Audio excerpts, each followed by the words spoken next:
This guy is a superhero of the airwaves. He's a two-time combat wounded Vietnam vet.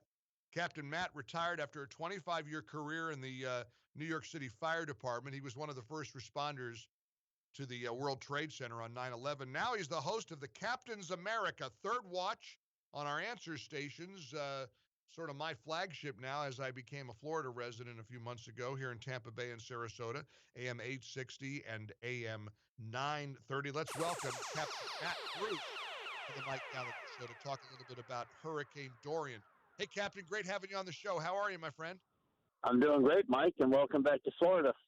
It's good. See, I figured I had to be here. I couldn't let you fight this alone. I mean, you gotta have some backup. I wanted to have your back. Seriously, let's talk about Floridians kind of watching with a wary eye Dorian. I'm looking at the front page of the Tampa Bay Times. Danger on our doorstep. Over here on the Gulf Coast side, not so bad, but the East Coast, it could be bad news for them, right?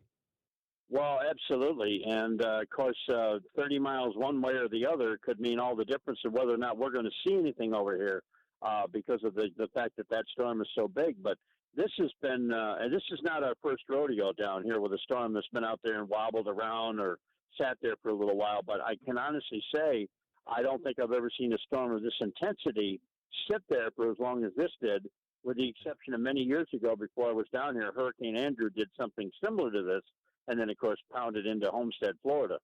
Right. Now, the local media here is all about these hurricane hunters, these brave men and women who go up in these planes and fly right through the storm, go into the eye. Some of the pictures, the video have been amazing, but you know a thing or two about these brave folks, don't you, Captain? Yes, I do. I've actually been, when they were here at MacDill Air Force Base and then they transferred over to the Clearwater St. Pete Airport, I actually went over there and I toured the aircraft. I was actually on board one and never did get up in the air, but I got to go through it and look and see what it was all about.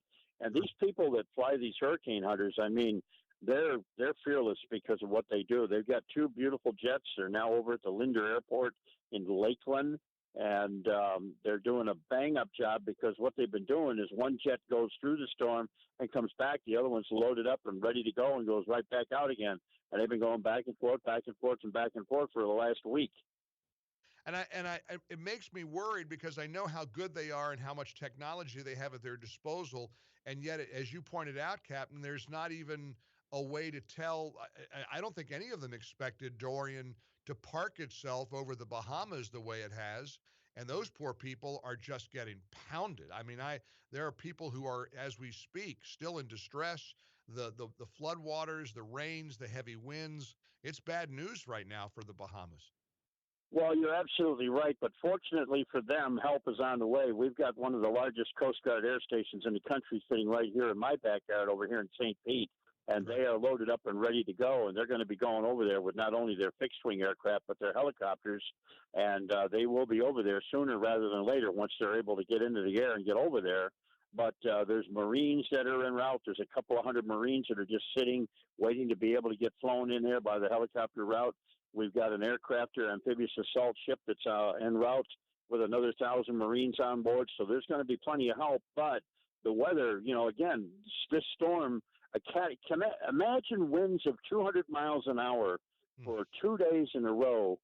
Those were the gusts, just looping and looping and looping and coming around and coming around and coming around with up to 23 foot of water. Imagine that.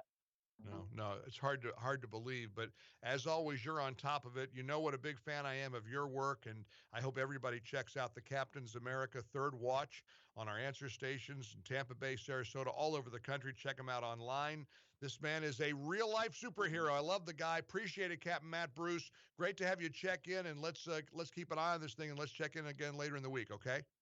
All right. See you soon, Mike. Take care, Captain. Stay low. That's Captain Matt Bruce.